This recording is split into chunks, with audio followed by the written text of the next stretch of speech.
Bom dia, irmãos. Vamos abrir a palavra de Deus aí em 1 Reis. 1 Reis, versículo 10, capítulo 19, versículo 10. 1 Reis, capítulo 19, versículo 10.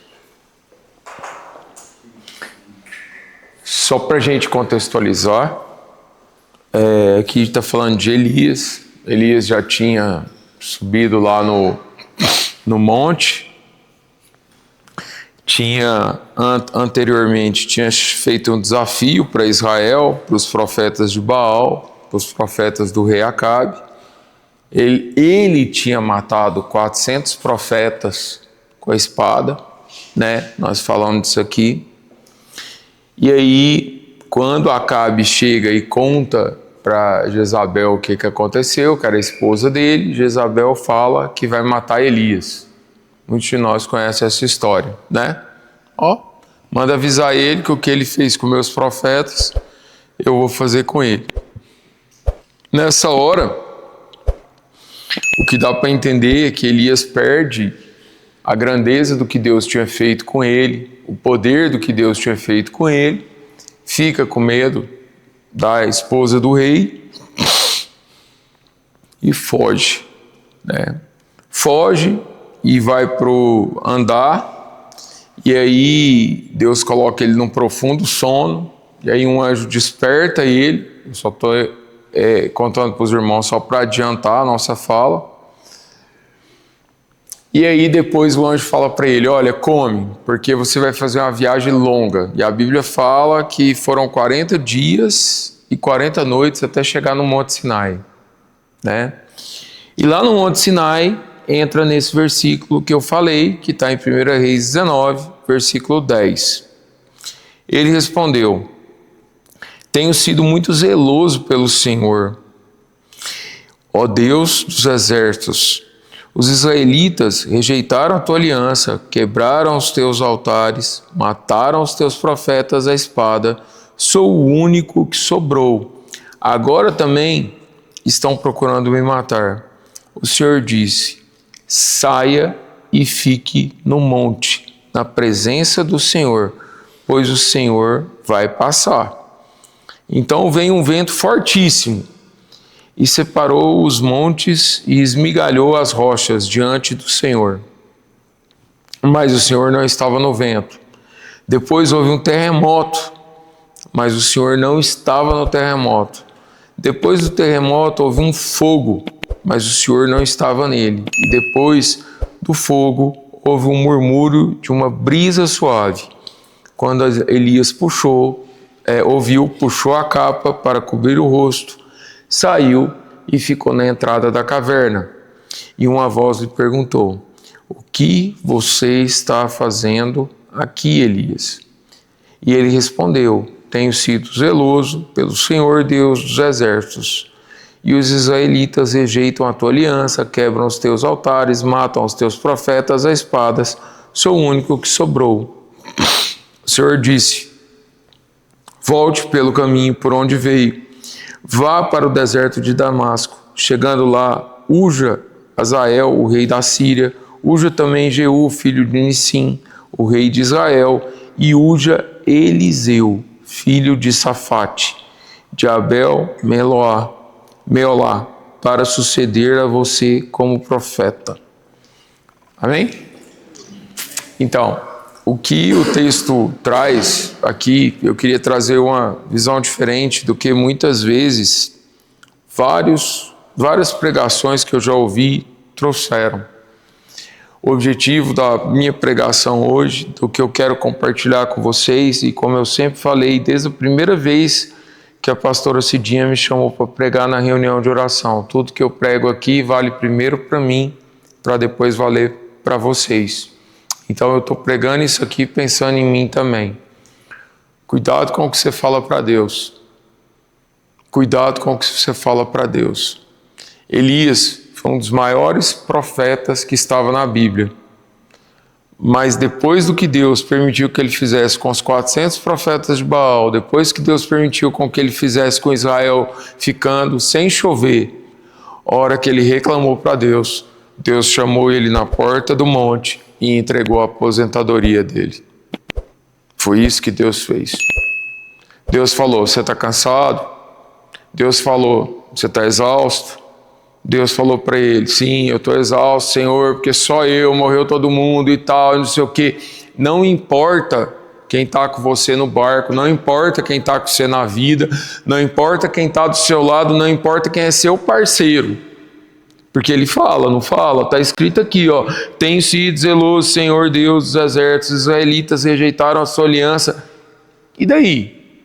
Se o compromisso dele é pessoal, o céu é uma festa que o teu ingresso é pessoal, né? Às vezes tem marido que vai e marido que não vai, né? Esposa que vai e filho que não vai, filho que vai, pais que não vai, certo?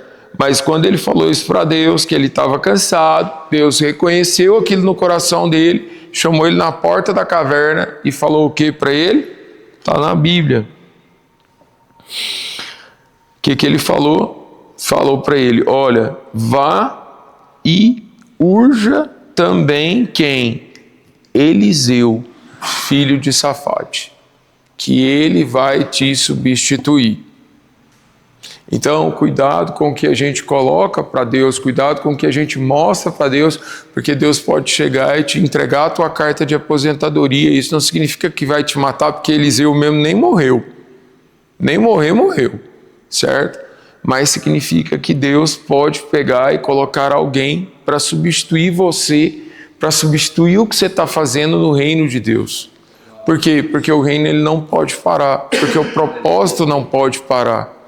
Então, independente de mim, independente de você, independente da pastora Cidinha, né? Eu participo da reunião de oração tem muito tempo já, não como só pregador, mas também quando vinha para a reunião de oração. E quantas pessoas já passaram por aqui, né, pastor? Quantas pessoas já passaram por aqui, deixaram de vir e não vieram mais? Acho que da nossa época de início lá, que eu vejo que está aqui, são os irmãos ali que sempre tiveram, né? Senhora, né? Senhora lá atrás também, né? O irmão ali também que é bem antigo aqui. Estão desde quando a gente começou aqui, né? E foram agregando irmãos, outros irmãos nunca mais voltaram, mas o que importa é cuidado. A mensagem que eu queria trazer mais rapidinha é cuidado com o que você pede a Deus, cuidado com o que você ora a Deus, porque Deus ouve a nossa oração, e determina aquilo que nós pedimos para Deus.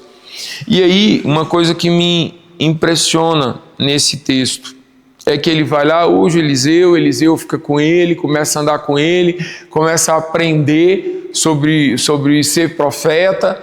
E aí, hoje esse dia pediu para que a gente pudesse ser rapidinho no texto, e aí eu vou pedir para a gente caminhar um pouquinho na Bíblia aí, e ir lá agora para 2 Reis. 2 Reis, capítulo 2, versículo 9.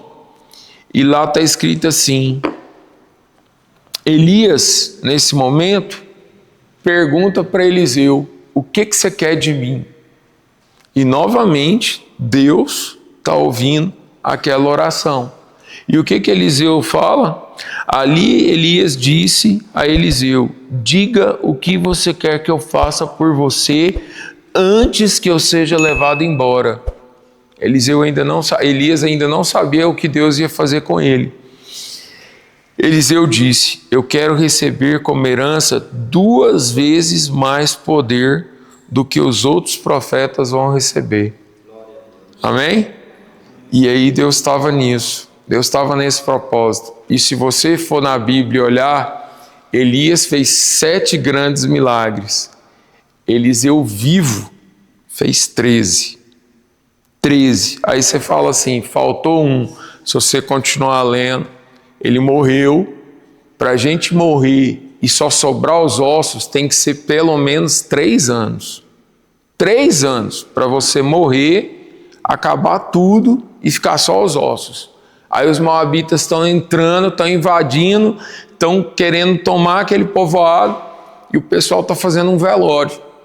Aí de correria, eles pegaram o morto e fizeram o quê? Jogaram na tumba do Eliseu. A hora que o morto toca nos ossos de Eliseu, o morto ressuscita.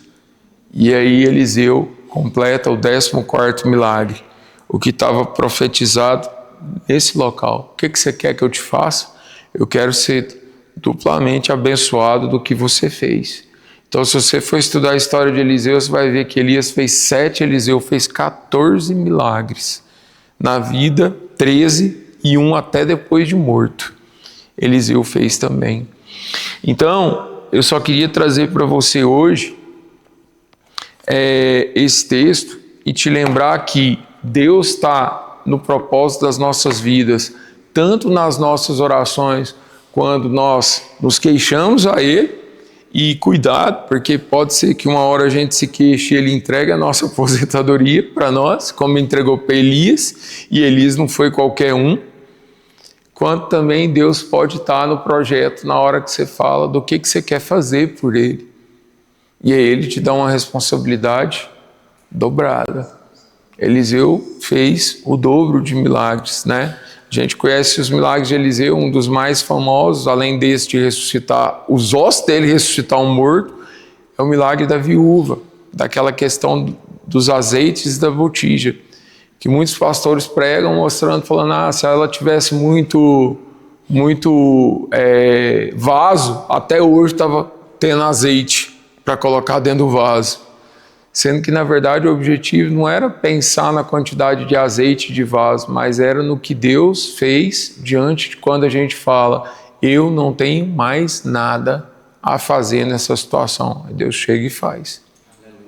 E é isso que é importante, é isso que eu queria deixar, que quando a gente fala com Deus, seja porque nós estamos cansados, seja porque nós estamos na luta, Deus tem um propósito para realizar na nossa vida. E isso pode mudar totalmente a nossa história.